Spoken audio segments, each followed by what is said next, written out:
beaucoup d'impatience depuis quelques jours maintenant. Et pour certains joueurs et dirigeants de la Ligue nationale de hockey, c'est un match que l'on attend avec encore plus d'impatience parce que l'on veut venger en quelque sorte l'échec de la Coupe du Défi de 1979 à New York, alors que dans une courte série de 3 matchs, l'Union soviétique avait triomphé des étoiles de la Ligue nationale de hockey en les humiliant dans le 3e et décisif match par la marque de 6-0.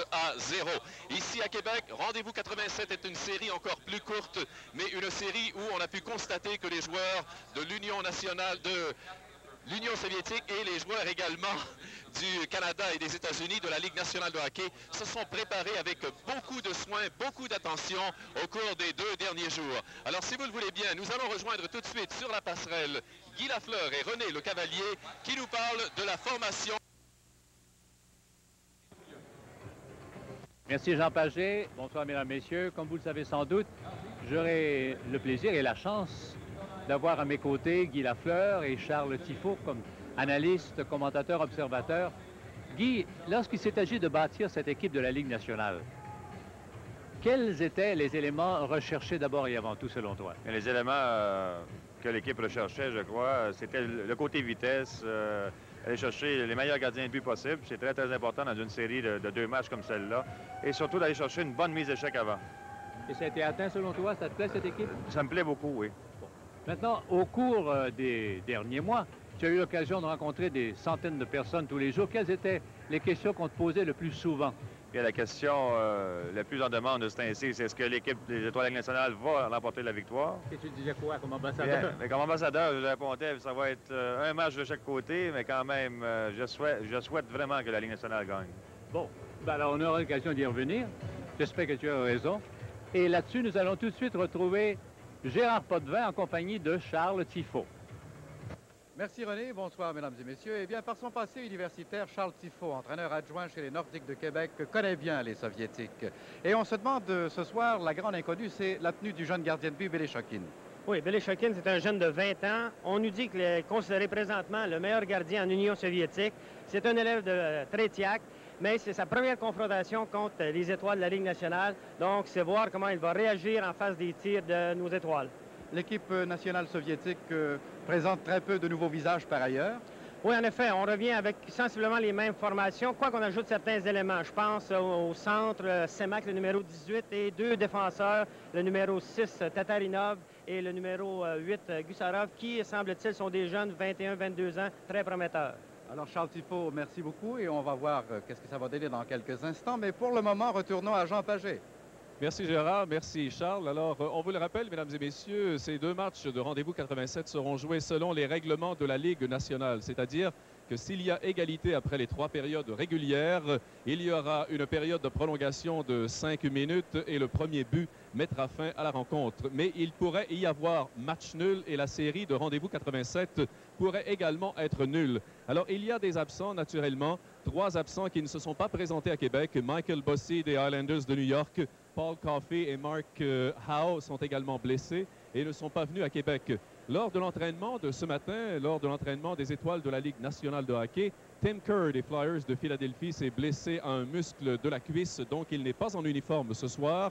Et il y a également un autre joueur, un défenseur, le défenseur des Nordiques de Québec, Normand Rochefort, qui lui aussi n'a pas été habillé par l'entraîneur Jean Perron et ses adjoints Johnson et Michel Bergeron. Et Brian Extall est le 3e gardien de but de la formation de la Ligue nationale. Alors nous sommes maintenant prêts pour les cérémonies d'avant-match et la présentation des 2 équipes. Bonsoir, mesdames et messieurs, et bienvenue au premier match de Rendez-vous 87 entre les étoiles de la Ligue nationale de hockey et les membres de l'équipe nationale d'Union soviétique. Good evening, ladies and gentlemen, and welcome to Quebec City for this first game of the Rendezvous 87 series between the Soviet national team and the National Hockey League All-Stars.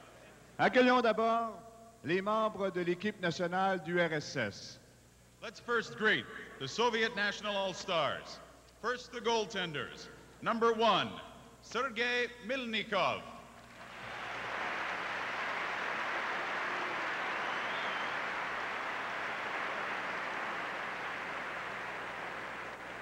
Le numéro 20, Evgeny Beloshikin.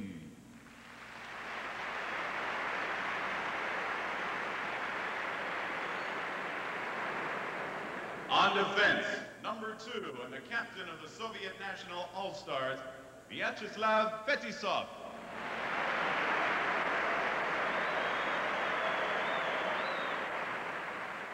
Le numéro 4, le défenseur Igor Stelnov.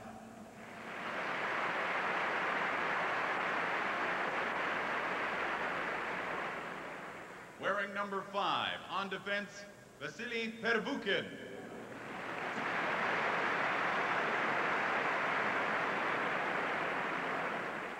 Le numéro 6, le défenseur Mikhail Tatarinov.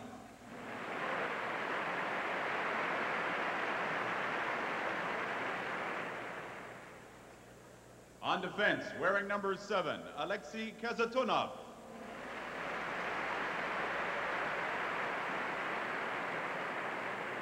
Le numéro 8, le défenseur Alexei Goussarov.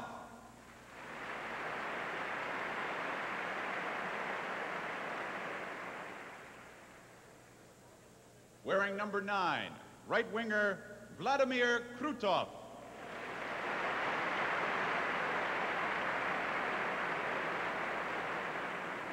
Le numéro 11, le centre Igor Larionov.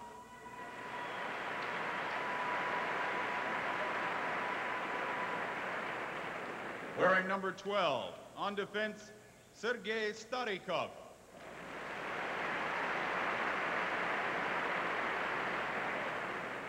Le numéro 13, le centre Valéry Kamensky.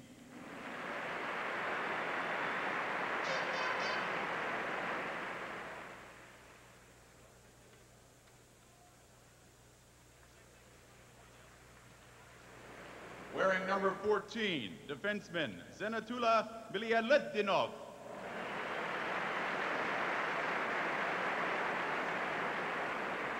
Le numéro 15, l'ailier gauche Andrei Homutov.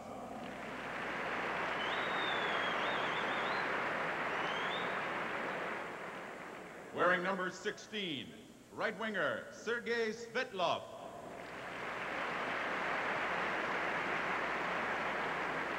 Le numéro 18, le centre Alexander Semak.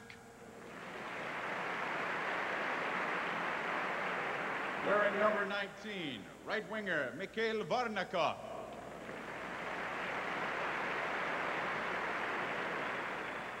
Le numéro 22, l'ailier gauche Sergei Priakin.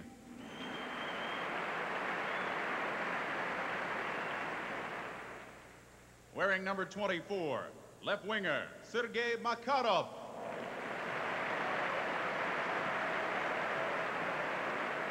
Le numéro 27, le centre Vyacheslav Bykov.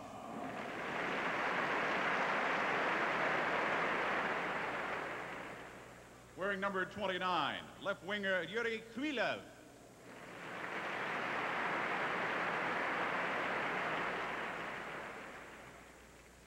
Le numéro 30, le centre Anatoly Semeniov.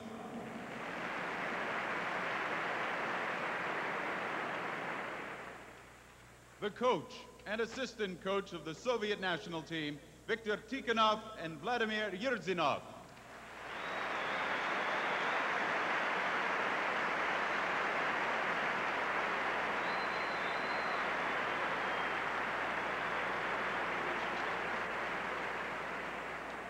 Et maintenant, les représentants de la Ligue nationale de hockey.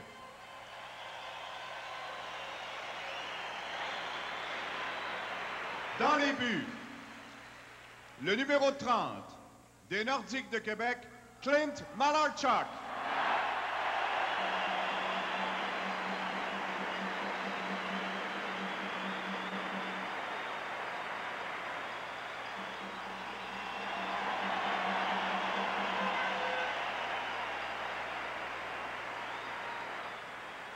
Wearing number 31, from the Edmonton Oilers, Grant Fuhr.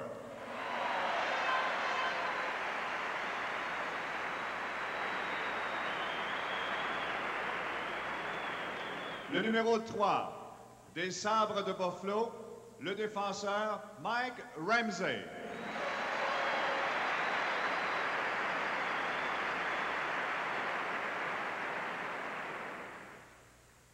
Wearing number 4, playing on defense from the Washington Capitals, Rod Langway.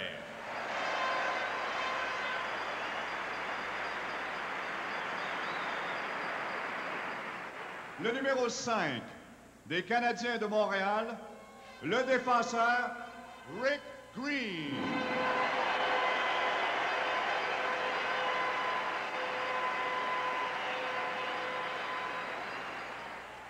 Wearing number 6, from the Boston Bruins, defenseman Raymond Bourque.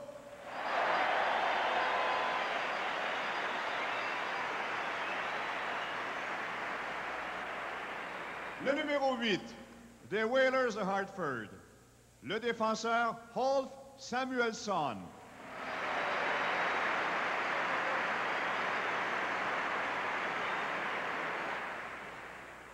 Wearing number 9, center from the Edmonton Oilers, Glenn Anderson.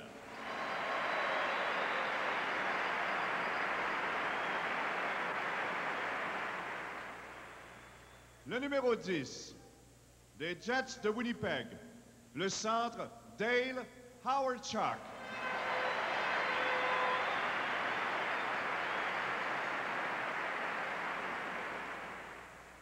Wearing number 11, from the Edmonton Oilers, center Mark Messier.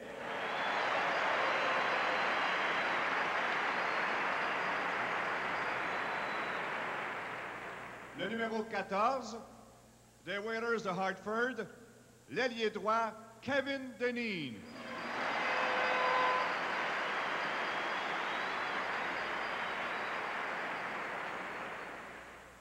Wearing number 15, left winger from the Edmonton Oilers, Esa Tikkanen.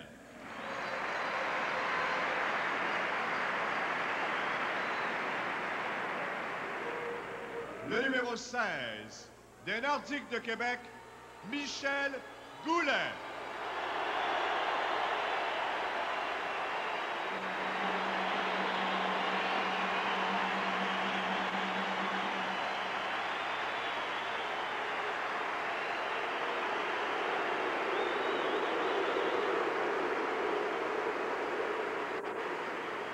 Wearing number 17, from the Edmonton Oilers, right winger Yari Curry.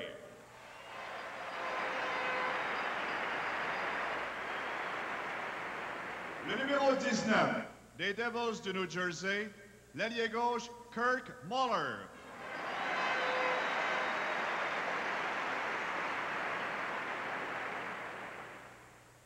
From the Philadelphia Flyers, wearing number 20, center Dave Pullen.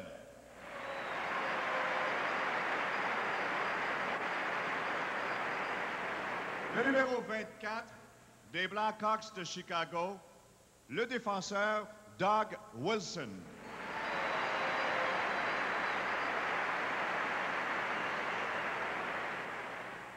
Wearing number 25, from the Montreal Canadiens, defenseman Chris Chelios.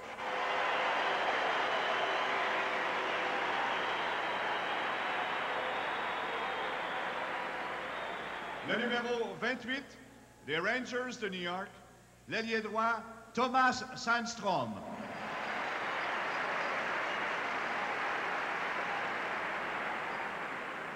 Wearing number 32, right winger from the Montreal Canadiens, Claude Lemieux.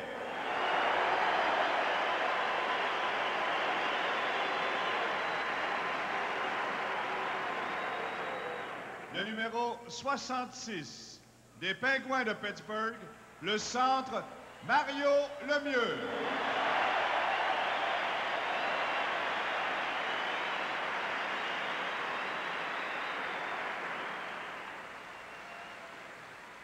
Wearing number 99, from the Edmonton Oilers, center Wayne Gretzky.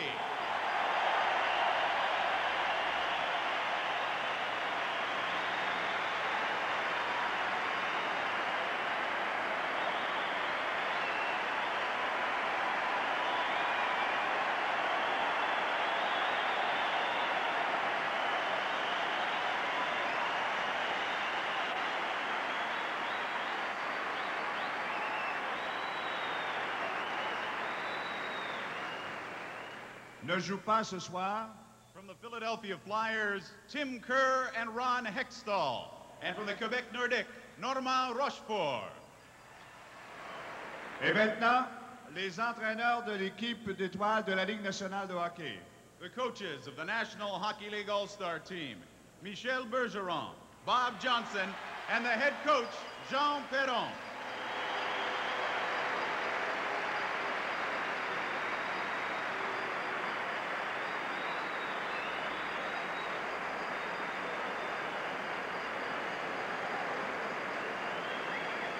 Mesdames et messieurs, l'équipe d'étoiles de la Ligue nationale de hockey.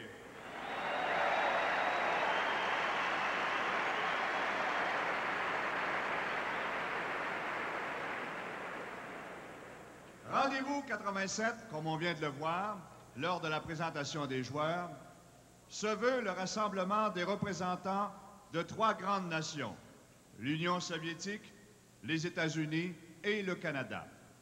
As we just noticed in the players' presentation, Rendezvous 87 is the gathering of players and artists representing 3 great nations, the Soviet Union, the United States, and Canada. To sing the national anthems of each country, we're honored by the participation of 3 great choruses. To sing the Soviet Union national anthem, the Boris Alexandrov Ensemble of the Soviet Army. Pour l'interprétation de l'hymne soviétique, l'ensemble Boris Alexandrov de l'Armée rouge.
Pour interpréter l'hymne des États-Unis d'Amérique, voici de Boston le Harvard Glee Club, dirigé par M.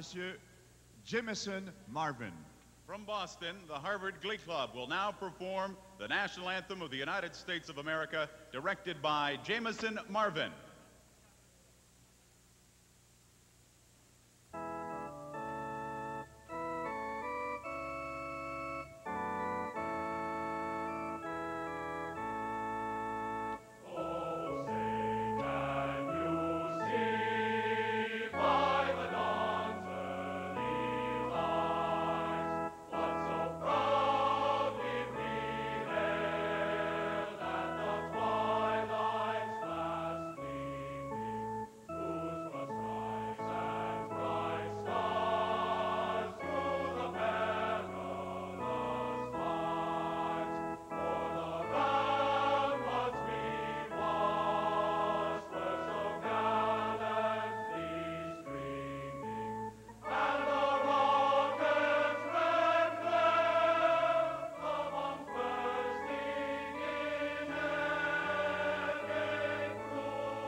sing the Canadian anthem, a chorus from Quebec City directed by Guy Bélanger.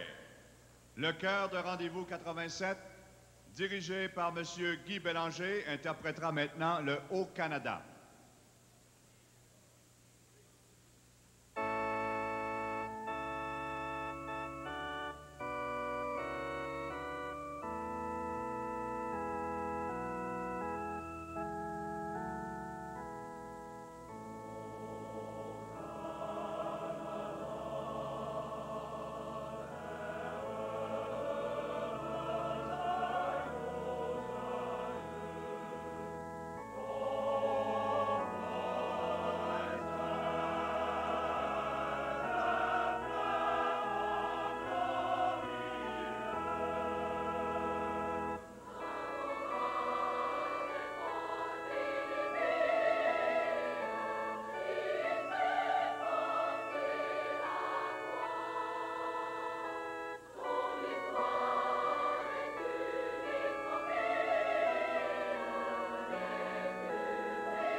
For the official face-off of this one-time event, we ask you to welcome 3 of the greatest hockey players ever.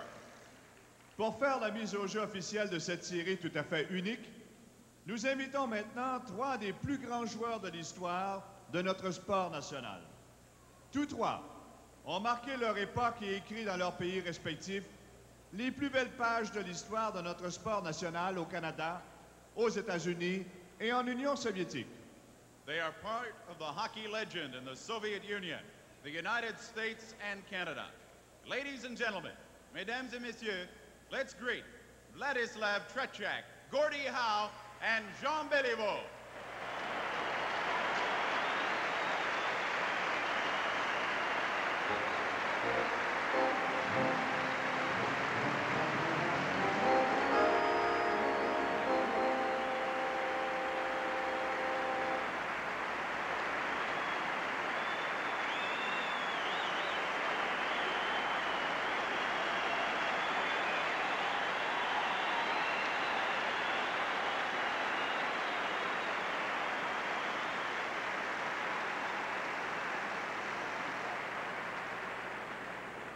Nous demandons maintenant aux capitaines des 2 équipes, Vyacheslav Fetisov et Wayne Gretzky, de s'approcher au centre de la patinoire pour la mise au jeu protocolaire.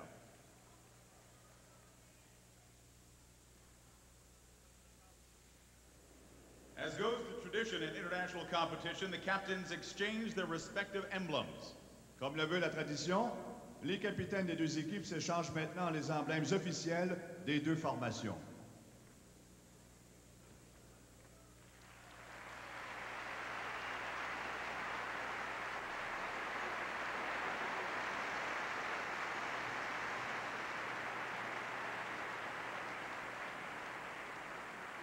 Thank you. Enjoy the evening and best of luck to both teams. Merci et bon match, mesdames, messieurs.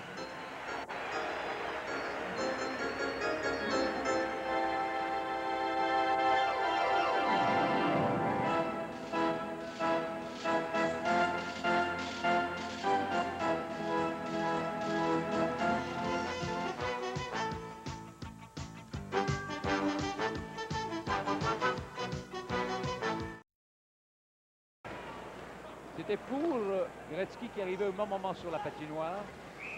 Et ça se transforme en dégagement refusé à l'équipe de la Ligue nationale. 2-2 la marque.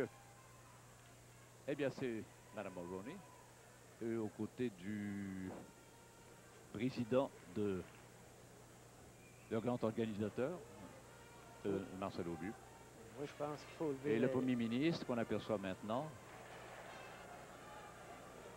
qui était un de nos invités ce soir. Exactement. J'allais dire qu'il faut quand même lever son chapeau devant Marcel Aubu. Il a réussi quand même une semaine formidable à date. Toutes les activités qui se sont déroulées ont connu un succès vraiment époustouflant. Et puis, ça va bien. L'égalité, 2-2. Rick Green, il est arrêté au centre. Ceci permet à Bikoff de reprendre la rondelle, mais ne s'est pas rendu loin. Là, c'est de Langway à Green. Et un peu plus loin pour Curry, incapable d'agir correctement. Et Tikkanen qui se voit obligé d'y aller avec un tir qui longe la couture en zone adverse, tellement il n'y a plus d'ouverture à profiter. Là, ici, on a joué l'homme au lieu de la rondelle et ça a failli coûter cher.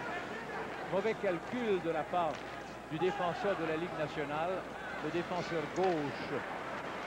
Ici, c'est Curry qui s'avance. C'est un jeu qui était prévu. Et voilà une attaque à 2 contre 1. Et c'est Kamensky qui a raté son tir complètement. L'équipe de la Ligue nationale éprouve ses plus grandes difficultés depuis le début de la deuxième période, en fait depuis que l'égalité a été créée. A perdu toute sa belle assurance et son intensité à l'attaque.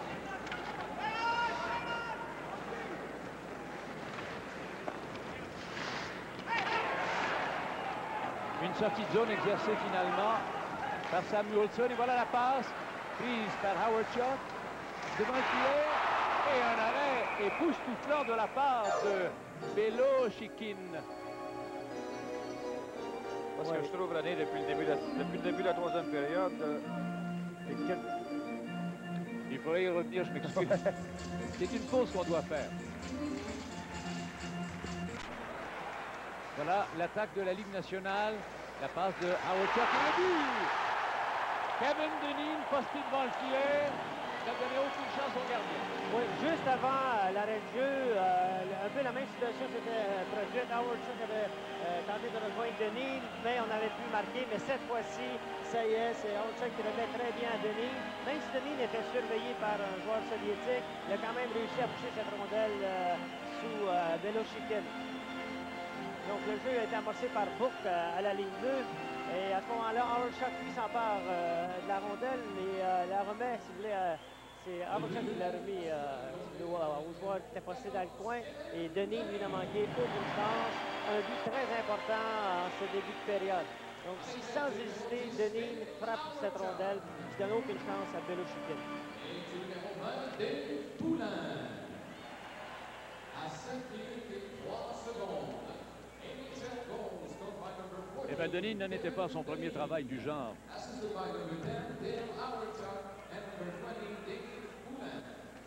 Langway renvoie le disque vers l'autre ligne bleue, libre à nouveau, repris par Dineen, c'est la belle passe.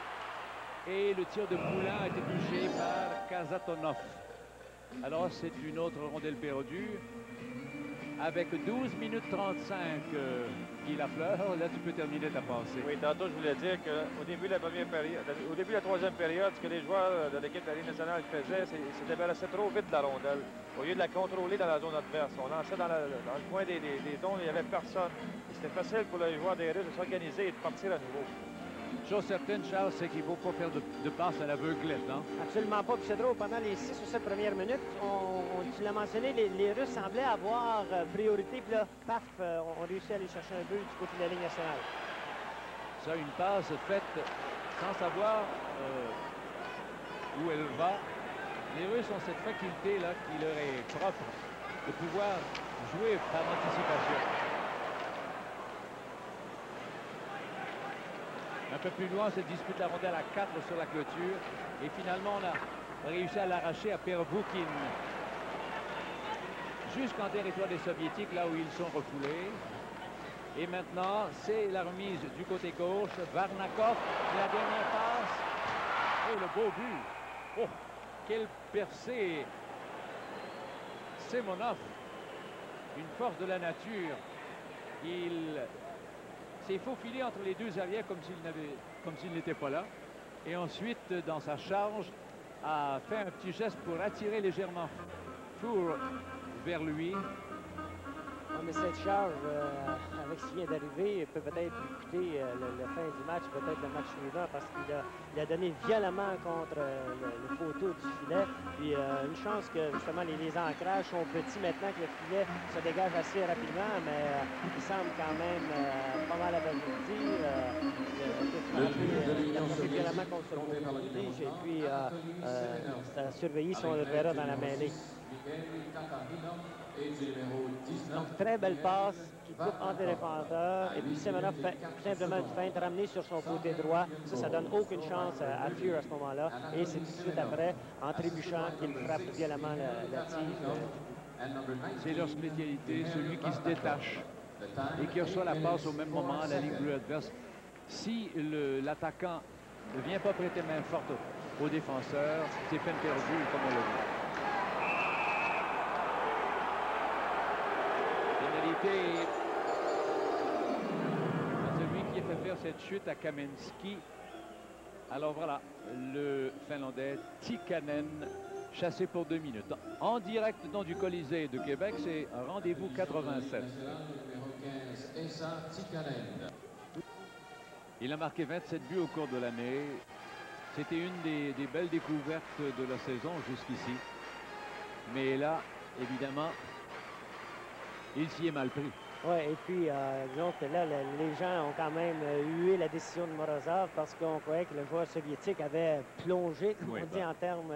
Donc, c'était peut-être sur la limite. C'est la deuxième fois ce soir qu'on entend la foule huer des décisions. Ils ont sûrement appelé ça nous autres, les plongeons.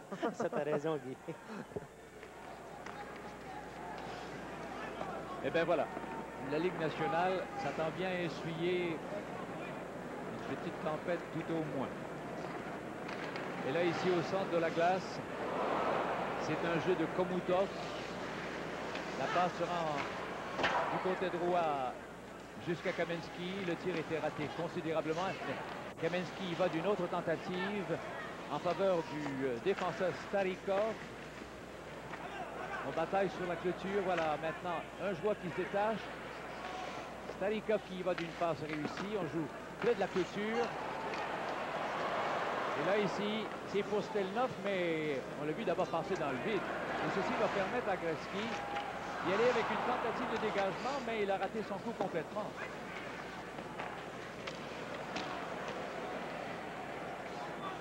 Green qui se fait jouer par le très habile Bikov. Il hésite. Il va d'une passe devant, raté. C'est le tir qui est beaucoup trop haut, touché par le bâton du gardien, le manche. Ensuite, un peu plus loin, l'échange qui se poursuit jusqu'à Starikov. Il hésite à la ligne bleue, autre passe maintenant à Stelnov. Et c'est finalement bloqué par Langway qui a raté une occasion, mais je pense que Gretzky, qui demandait un remplaçant, n'aurait pas pu profiter d'une échappée à ce moment-là. Poulin dans la mêlée à la place de Gretzky. Avec Larionov, le centre qui a raté son jeu à la ligne bleue adverse. Makarov réussit le sien vers son centre, Larionov. C'est maintenant Fetisov, mais on a devancé le porteur du disque. Et à la pénalité, il ne reste plus que 6 secondes. Oui, c'était ça demander si c'est l'équipe de la Ligue nationale qui a bien joué en désavantage numérique ou si c'est l'équipe de l'Union soviétique qui a cafouillé un peu. Ils ont passé au-delà d'1 minute 30 en territoire de la Ligue nationale, ces soviétiques-là. Bon, ils ont décoché 2 tirs plus ou moins dangereux. On essaie le jeu parfait souvent sur le jeu de puissance comme ça. On essaie vraiment de créer l'ouverture 2 sur 1 pour avoir presque la passe dans le filet et ça n'a pas réussi. Au centre, Messier, devant l'autre numéro 11 qui est Larionov. Un dégagement qui mettra un terme à la pénalité, sans doute. Encore 9 minutes 40 au 3e 20, c'est 3-3. C'était Fetisov avec une belle descente. Ensuite, le tir qui arrive à la gauche du filet, celui de Krutov. Il reprend le disque libre. Et sa passe est perdue. Elle était un peu vive. Perdue par Kasatonov. Encore les Russes qui multiplient leurs tentatives avec des jeux variés, des jeux en diagonale, au moment où chacun réussit à se détacher d'un rival. Là, c'est Claude Lemieux qui fonce, mais sa passe est prévue, facilement arrêtée par Larionov, qui en fait une aussitôt à Makarov. Et voici devant Raymond Bourque. Les deux se retiennent. Et là, c'est la passe arrière de Michel Goulet vers Wilson. Les joueurs de la Ligue nationale semblent en moins bonne forme en ce moment.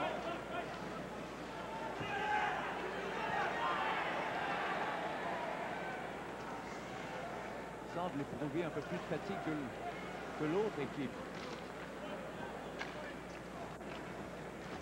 Celui qui était blessé tantôt en marquant son fameux but, c'est maintenant fait de retour dans la mêlée. On le pensait gravement blessé à l'épaule.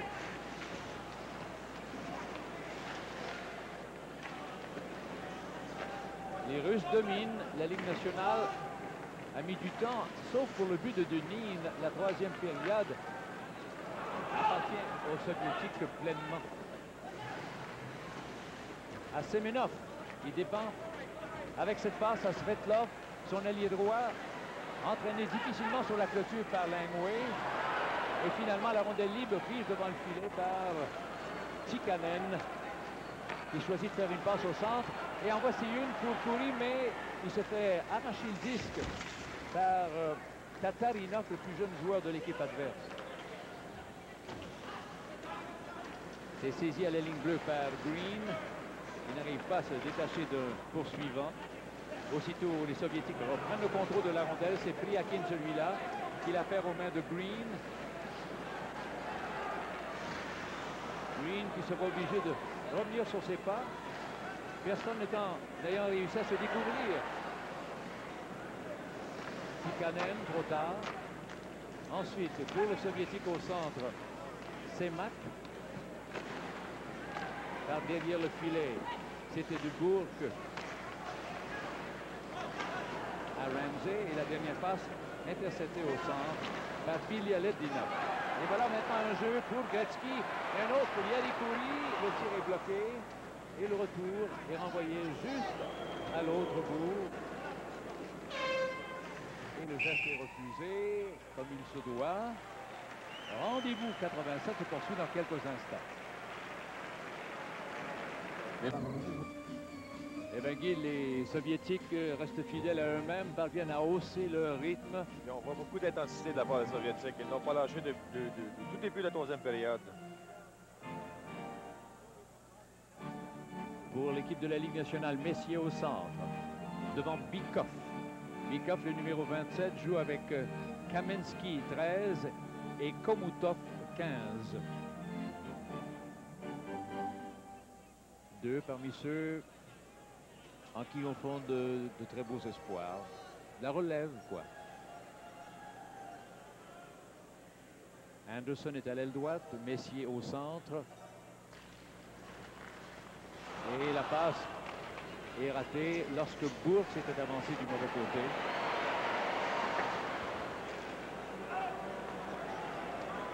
Brewer a fait peur au public. A fait une de ses sorties dangereuses. Et là ensuite,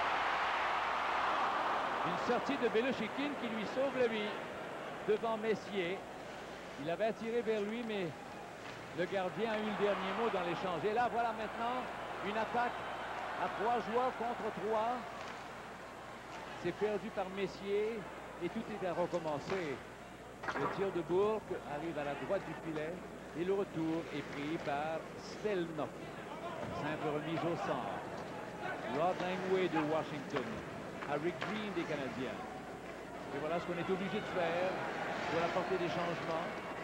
Ici, la passe était tentée par Poulain, mais elle a touché un patin. Kasatonov.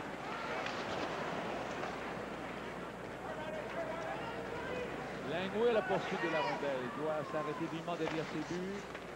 Le disque lui revient. Autre passe pour Poulain, mais intercepté par Krutov. Il est fort. Il s'est détaché de 2 hommes. a fait sa passe.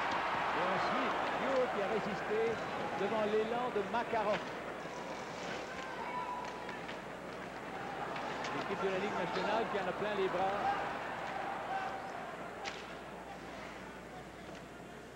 Boutov qui revient à la charge de plus belle après avoir saisi le disque au vol. Et là ensuite, c'est de Demine à Kirk Muller. Il s'avance en zone adverse. On lui fait perdre la rondelle qui est renvoyée du côté droit, là où se trouvait Krutov. C'est lui qui met une autre attaque en marche pour les siens avec cette passe arrière. Le capitaine Fedisov à son coéquipier Kazatonov et une autre passe.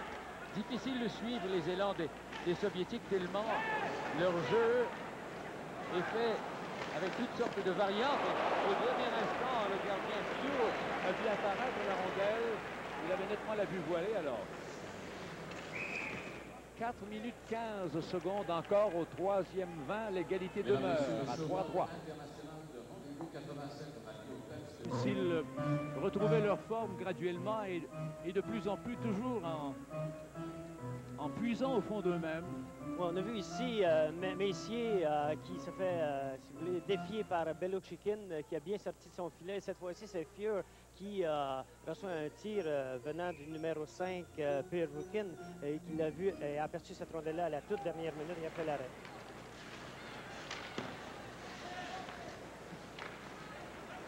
Les passes se font de plus en plus vives, rapides, avec les joueurs qui jouent en croisée, comme ici par exemple. Pervukin, une passe interceptée au centre, mais avec un peu de difficulté. Et ensuite, là ici, il y a un peu de confusion entre Bourque et Goulet. On sent qu'il y a beaucoup de nervosité maintenant devant ce jeu qui n'est pas pratiqué dans la Ligue nationale. Et qui mêle les cartes vraiment. La dernière passe, c'est une attaque à 4 hommes. Voilà Bourque qui hésite. Et qui va d'une passe neutralisée. Mais la rondelle demeure en territoire de l'équipe soviétique et eux aussi ne prennent aucune chance. Ils n'ont pas voulu courir le risque de tenter une passe en pareille occasion. Ça doit être un peu un genre de jeu pour prendre un genre de petit repos, si on veut. Oui, peut-être, oui. Ça permettre un changement de trio, parce que ça va mal comme ça. Les Soviétiques, oui, semblent dans cette troisième période-là, vont fonctionner un peu mieux. Peut-être que ça leur a pris 2 périodes à s'habituer un peu aux dimensions de la patinoire. On sait qu'ils se plaignent de ça souvent. Ça fait quand même un bon moment qu'ils n'ont pas joué de compétition intense sur des petites patinoires. À Calgary, on sait que la patinoire était de dimension olympique. Gretzky à la mise au jeu devant Semak. Gretzky l'emporte. La passe devant était interceptée. Ils étaient 2 chandails rouges là devant le filet. Maintenant c'est de Langway à Kouri. Interception au vol. Ça c'est une autre chose dont il ne faut pas abuser. Gretzky qui reprend la rondelle. La passe est interceptée et facilement. Aussitôt après, c'est l'attaque de Pervukin, mais une passe, cette fois-ci, les Soviétiques ont joué un peu mollement, un peu trop sûr d'eux même. Ici, c'est Mike Ramsey. Le tir vient de très loin, car les ouvertures sont difficiles à réaliser. Et là, c'est Gretzky. Le voici devant le filet. Oh, et l'arrêt de Belochikin, mais il faut dire qu'en s'en allant du côté droit, il s'était donné à lui-même peu d'ouverture.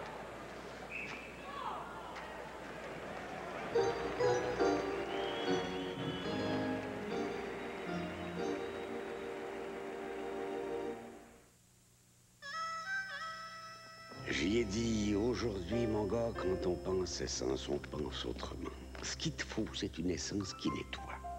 Pourquoi? C'est pas sorcier. Tu sais, les injecteurs et les carburateurs, ça s'encrasse. Les nouvelles essences, pas de problème. Esso nettoie pendant que ta voiture est en marche. Et Esso les offre à toutes ses pompes. Merci, Père. Pas de problème, mon gars. Une chance, comme je l'ai dit.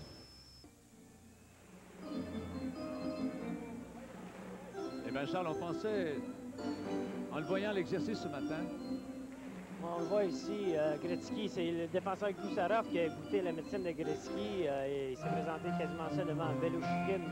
On sait que Gretzky, moi, je le considère le meilleur joueur de hockey au monde, même si eux, les Soviétiques, pensent que Makarov est le meilleur joueur sur cette table.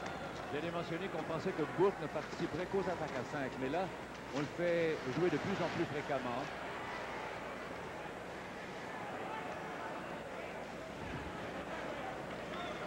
Encore moins de 2 minutes. Oh, Bourque a eu la frousse de sa vie. Et là, c'est Claude Lemieux qui, grâce à sa force, parvient à se faufiler en territoire adverse et loin, mais le dernier jeu n'y était pas.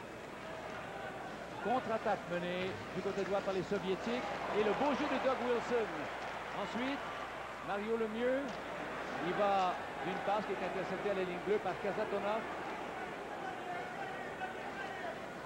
Makarov, les Soviétiques travaillent avec le principal trio, mais une chute de Makarov permet à Wilson de reprendre la rondelle et de la remettre à Mario Lemieux.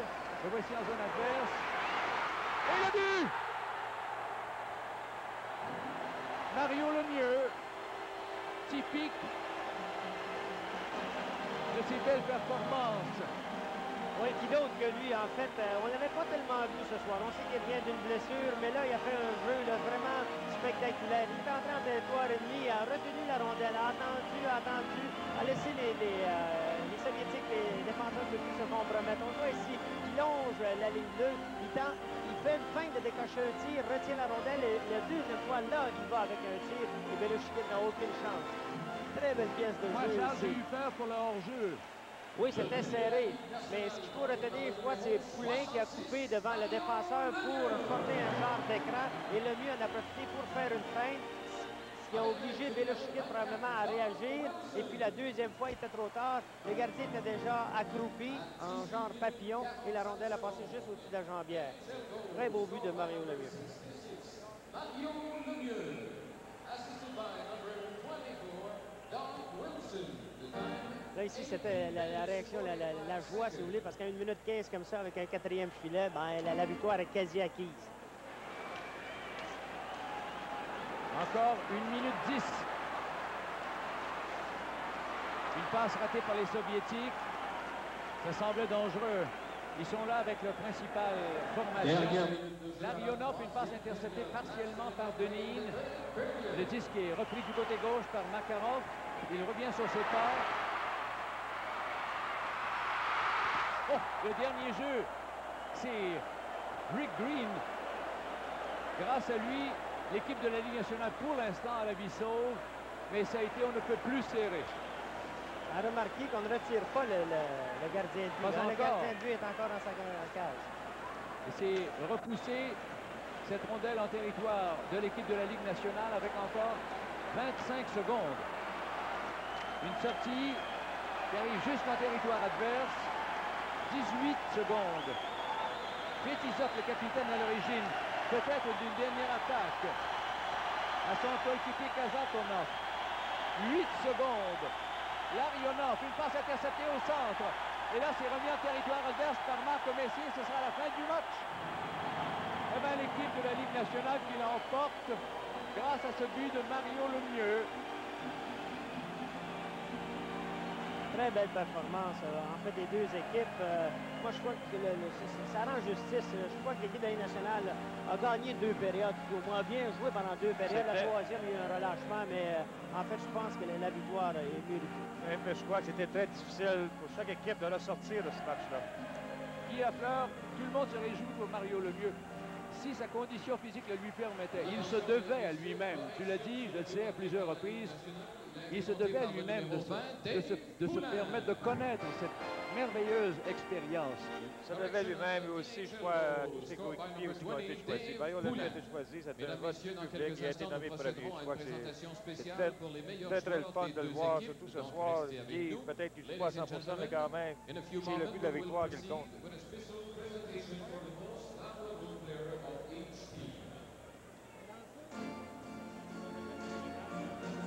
Alors, on va tout simplement rendre hommage à ceux qui seront proclamés de chaque côté les hockeyeurs, juger les meilleurs de cette première rencontre de 2. Oui, c'est un peu une tradition. Je voudrais apporter un commentaire ici concernant le choix de l'équipe. Plusieurs ont dit dans les journaux ou à les médias que l'équipe, si vous voulez, n'était pas composée des meilleurs éléments, mais c'était la meilleure équipe qu'on pouvait mettre sur la glace pour affronter les Soviétiques. Alors, voilà. Voici mes camarades. Gérard Potvin, en compagnie, je pense, de Jean Perron. Merci René. Eh bien, Jean Perron, quelle belle victoire pour la première à Québec, au Colisée. Ah, des victoires comme ça, on en prend. Ça faisait longtemps, mais là, celle-là est bien méritée de la part de tous les joueurs et de toute l'organisation de notre équipe. On sentait qu'il y avait un peu plus de tension chez l'équipe de la Ligue nationale au cours de la troisième période. Il faut dire que les Soviétiques y avaient mis un peu plus de pression également. Ah oui, les Soviétiques ils sont sortis très, très fort. Ils perdaient 2-1 et tout à coup, ils se sont mis à vraiment presser nos défenseurs beaucoup plus que d'habitude. Ils ont gardé un joueur beaucoup plus haut que d'habitude. Et comme on a vu, ils ont sorti un but comme le troisième où ils ont séparé nos défenseurs. Comme on dit, c'est typique des Russes. Et heureusement qu'on a réussi à aller chercher le point le plus important pour gagner le match. En dépit de la victoire ce soir, Jean Perron, est-ce que vous allez apporter des modifications pour le prochain match vendredi? Bien, je suis bien heureux d'avoir passé à travers ce match-là parce que l'arbitre soviétique, le fait qu'on n'était pas l'équipe à la maison ce soir, en réalité, les choses vont être différentes vendredi. On va pouvoir manœuvrer un petit peu plus facilement avec nos trios. Mais il faut que je rende crédit aux 4 lignes qui ont joué contre les 4 autres lignes des Russes. Ils ont fait un très, très, très bon travail. Alors, Jean Perron, écoutez, félicitations. Je pense qu'on va vous laisser aller savourer les présentations qui se font sur la patinoire présentement. Et nous, pour suivre tout ce qui se passe en haut, René Le Cavalier et ses acolytes. D'abord, Vladislav Tretiak. Lorsque je le vois apparaître, je sais que comme plusieurs, on pense automatiquement à Jacques Plante, Charles Tifo, parce que je sais qu'il s'est inspiré de Plante. Et tous les deux, ce sont ceux-là qui ont le plus influencé leurs contemporains gardiens de but. D'abord, Makarov, qui est le joueur par excellence pour l'équipe soviétique. Oui, sans aucun doute. On dit que c'est le meilleur joueur de hockey en Europe présentement. Chaque rencontre internationale, les joueurs 100% lui-même. On peut voir Guy qui a vraiment établi un record pour se rendre en bas aussi rapidement que ça. Mon vieux, je le pensais encore à côté de moi. Le joueur par excellence du match de ce soir pour l'équipe de la Ligue nationale, Marc Messier. Alors, Marc Messier est proclamé le joueur par excellence de l'équipe victorieuse, celle de la Ligue nationale. Je crois que c'est un bon choix parce que ce trio-là devait surveiller à l'occasion, si vous voulez, le gros trio de l'Union soviétique et même le deuxième trio. C'est un joueur, si vous voulez, qui donne le ton à une équipe. C'est un joueur avec beaucoup d'intensité, fait de bonnes mises en échec. C'est un travailleur infatigable. Puis ça entraîne une équipe. Eh bien, rendez-vous 87 vous revient dans un instant.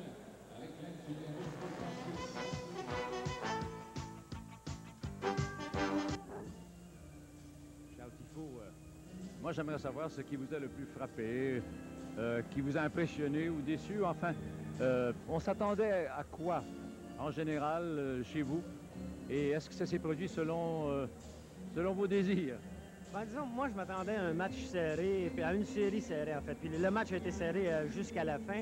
Puis j'ai apprécié le spectacle. On a vu du bon hockey. On a vu des montées, du jeu défensif extraordinaire.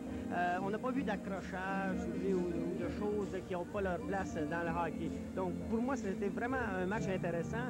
Ça a passé tellement vite. Moi, je vais voir un film où j'assiste à une pièce de théâtre, quelque chose où j'assiste à un spectacle sportif. Lorsqu'on ne voit pas le temps filer, ben on se dit il faut que l'intérêt y soit. Puis je crois que ce soir, moi, j'ai été soutenu tout au long du match. Tant mieux. J'espère qu'il en est de même pour tous ceux qui étaient devant leur appareil. Mais maintenant, si on pensait à l'avenir, dans 48 heures, je sais que, enfin, c'est c'était très clair pour tout le monde. L'équipe de la Ligue nationale devra s'adapter, hein, avec ses percées, ses jeux en croisée, on le savait. Mais c'est une chose de le savoir, et de contrer ses efforts, c'est autre chose. Oui, ça c'est vrai. Maintenant, on les connaît, les Soviétiques, on connaît leur jeu. L'équipe d'entraîneurs, on a Johnson, Perron, Bergeron, les ont rencontrés, ont étudié les films. Ils savent quoi faire pour les contrer. Puis je pense qu'ils ont entre les mains là, les éléments, les joueurs, si vous voulez, qui sont capables de rendre exactement ce que les entraîneurs attendent d'eux. Autant en échec avant, en territoire ennemi ou en zone centrale, on leur a demandé des choses bien précises. Puis les joueurs, ils l'ont fait ce soir. Puis ça, c'est chapeau, si vous voulez, aux entraîneurs qui, en si peu de temps, ont su préparer une équipe comme ça. Et puis, il faut aussi reconnaître le talent de ces joueurs-là. Écoutez, on avait peut-être les 20 quelques meilleurs joueurs de la Ligue nationale, à quelques exceptions près, et puis ils ont donné un spectacle vraiment intéressant. Si on revoyait, je pense que c'est possible maintenant, ce fameux but victorieux de Mario Lemieux, que tu peux commenter. Oui, c'est Mario Lemieux, écoutez, c'est un grand joueur. C'est la franchise à Pittsburgh. On l'a vu ici faire la feinte de lancer. Donc, ça donne un moment d'hésitation au gardien de but. Il ne sait pas trop à quoi s'attendre. Poulain, qui était devant Belouchikine, qui lui servait, qui formait un écran. Donc, Belouchikine a dû réagir au dernier moment. Impossible. Poulain, si vous voulez, qui... on l'a accordé à Poulain. Donc, on vient de nous dire que le but a été accordé à Poulain et non pas à Lemieux. Donc, Poulain, qui s'était avancé justement dans l'enclave devant Belouchikine, a fait dévier cette rondelle. La dernière chose que je voulais faire remarquer, c'est que souvent dans la Ligue nationale, on se demande si la patinoire n'est pas devenue trop petite. Et le jeu se termine toujours dans les coins. Là, on voit ce soir que quand on a des joueurs de qualité qui se disputent un match de cette importance, de cette envergure, eh bien, il y a quand même pas mal d'espace quand on sait en profiter. Oh oui, je crois que oui, parce qu'on a vu du hockey, si vous voulez, propre, pas trop d'accrochage, et puis je pense que c'était un hockey intéressant. Alors, Rendez-vous 87 vous revient dans quelques instants. À tout de suite. Eh bien, je suis présentement en compagnie de Gaétan Boucher, ce champion en patinage de vitesse. Il en a vu des beaux athlètes ce soir à l'œuvre. Oui, je pense qu'on a très bien apprécié le travail des Soviétiques. Je pense que leur coup de patin est vraiment supérieur sur la Ligue nationale. Par contre, au point de vue talent, il y a de très bons athlètes dans l'équipe de la Ligue nationale également. Donc, le résultat ne vous surprend pas? Non, le résultat ne me surprend pas. On a la crème vraiment des meilleurs joueurs de la Ligue nationale. Et puis, je pense qu'on est capable de rivaliser avec les Soviétiques, même si, sur le point de vue de l'exécution, ils sont plus rapides. Merci, Gaétan Boucher. Et je sais qu'il y a Mario Lemieux avec Jean Pagé présentement. À vous, Jean? Merci Gérard. Alors Mario Lemieux est avec nous en studio. Mario, effectivement, c'est bel et bien Dave Poulain qui a marqué. Il a fait dévier votre lancer derrière Belouchikine. Oui, j'ai fait un lancer au but, puis j'ai vu Dave Poulain qui était en avant, donc j'ai lancé sur la patinoire, puis il l'a fait dévier dans le milieu du filet. Mais je pense, Mario, que ça vous a fait autant plaisir que si vous l'aviez marqué. Hein? C'est sûr, quand tu gagnes une grosse partie comme ça contre les Russes, ça fait toujours plaisir de faire le gros jeu à la fin du match comme ça, puis c'est très excitant. Mario, on a eu l'impression en troisième période que les joueurs de l'équipe de la Ligue nationale commençaient à tirer de la patte, à être fatigués. Je pense que oui. Spécialement mentalement, c'est difficile avec toute la presse qui était ici cette semaine. On a eu 2 pratiques, puis après ça, c'était de la presse pour une demi-heure. Puis je pense que ça, c'est fatigant mentalement. Puis on l'a vu ce soir à la fin de la partie, les gars étaient fatigués. Et il y a Marc Messier qui a été choisi le joueur le plus utile. Il était heureux, il avait un sourire accroché vraiment impressionnant. Marc a joué un gros match pour nous autres. Il a tué les punitions, il a joué sur le power play. Puis c'est toujours un joueur que tu as besoin dans un genre de série comme ça. Content, satisfait? Oui, pour le premier match, assez satisfaisant, mais je pense que vendredi, il faudrait donner peut-être un meilleur spectacle. Je pense que tout le monde a bien suivi les consignes de vos entraîneurs. Oui, il fallait garder un homme assez haut dans le slot, puis essayer de couvrir le centre, parce que les Russes jouent un style qui croise beaucoup, puis essayer de donner la rondelle aux joueurs de centre, donc il fallait bloquer le centre. Alors Mario, reposez-vous bien, et vendredi soir, on vous surveillera encore dans le deuxième match de Rendez-vous 87 contre les Soviétiques. Retournons maintenant sur la patinoire à Gérard Potvin et Raymond Bourque. Avec l'absence des Paul Coffey et Mark Ha, on espérait bien que Raymond Bourque puisse jouer, et il a joué ce soir. Satisfait de cette performance, Raymond? Je pense que ça a été un très bon match pour les spectateurs et pour tout le monde qui regardait ce match-ci. Je pense que tout le monde sur notre bord a joué un excellent match. Du gardien, des défenseurs, des joueurs d'avant, je pense qu'on a joué un très bon match. Et puis, je pense que c'était un excellent match de hockey pour tout le monde. Il y a cette blessure à l'aine qui était inquiétante. Ça semble pas trop incommodant pour vous? Ça a bien été ce soir. J'espérais de pouvoir jouer. Puis, j'ai venu ici avec l'intention de pouvoir jouer un des 2 matchs. Et puis, là, ça a bien l'air que je vais jouer les deux, mais ça s'est bien passé ce soir et puis je suis bien content. Donc, avec une victoire en poche, l'équipe de la Ligue nationale ne peut plus perdre maintenant cet affrontement de rendez-vous 87. On ne peut plus perdre, mais je veux dire, il va falloir être prêt pour vendredi soir parce qu'ils vont vouloir leur revanche et puis ça serait beau gagner des deux matchs. Alors, on vous le souhaite. Merci beaucoup, Raymond Bourque. Rendez-vous 87 se poursuit dans quelques instants. Le match de rendez-vous 87 a été remporté par les Étoiles de la Ligue nationale par la marque de 4-3. Un excellent match de hockey, je pense, qui a été apprécié par la foule, d'abord ici au Colisée et par tous les téléspectateurs qui ont suivi à travers le monde ce premier affrontement de rendez-vous 87. Regardons maintenant le sommaire du match. D'abord, voilà les statistiques du match auparavant. Mise en jeu gagnée par les Soviétiques 20, par la Ligue nationale 36. Les revirements en zone défensive, 18 contre l'URSS, 16 contre la Ligue nationale. Les mises en échec, 21-36 pour la Ligue nationale qui a dominé à ce chapitre. Et les passes réussies, 206 par les Soviétiques et 185 par les joueurs de la Ligue nationale. Les joueurs les plus utiles du match, d'abord pour la Ligue nationale, Marc Messier qui était très heureux d'avoir été choisi, qui ne le croyait presque pas. Et le Soviétique le plus utile, Sergei Makarov, le meilleur marqueur de l'équipe soviétique. Alors, le sommaire du match. D'abord, en première période, un seul but à 5 minutes 23, celui de Jari Kurri sur des passes de Gretzky et Tikkanen. 11 tirs au but par la Ligue nationale et 5 par l'URSS. En deuxième période, 2 buts. Anderson de la Ligue nationale à 17 minutes et Kazatonov de l'URSS à 18-42. Égalité dans les tirs au but en deuxième période, 9 de chaque côté. Et en troisième période, 2 buts de chaque côté. Bykov d'abord pour l'URSS à 2-0-3. 5 minutes plus tard, Kevin Deneen redonne l'avance à la Ligue nationale à 7 minutes 0-3. Puis Semenov avec une magnifique pièce de jeu à 8 minutes 0-4 égalise la marque à 3-3. Et finalement, le dernier but du match à 18 minutes 45. Le but vainqueur, celui de Dave Poulin sur un lancer de Mario Lemieux. Les tirs au but, Ligue nationale 7, URSS 6 au cours de cette troisième période.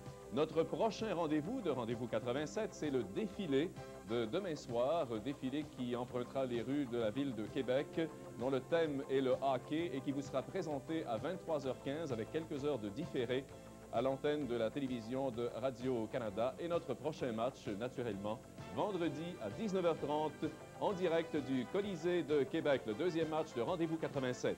Ici Jean Pagé, au nom de mes camarades, au revoir mesdames et messieurs, marque finale 4-3 pour la Ligue nationale de hockey.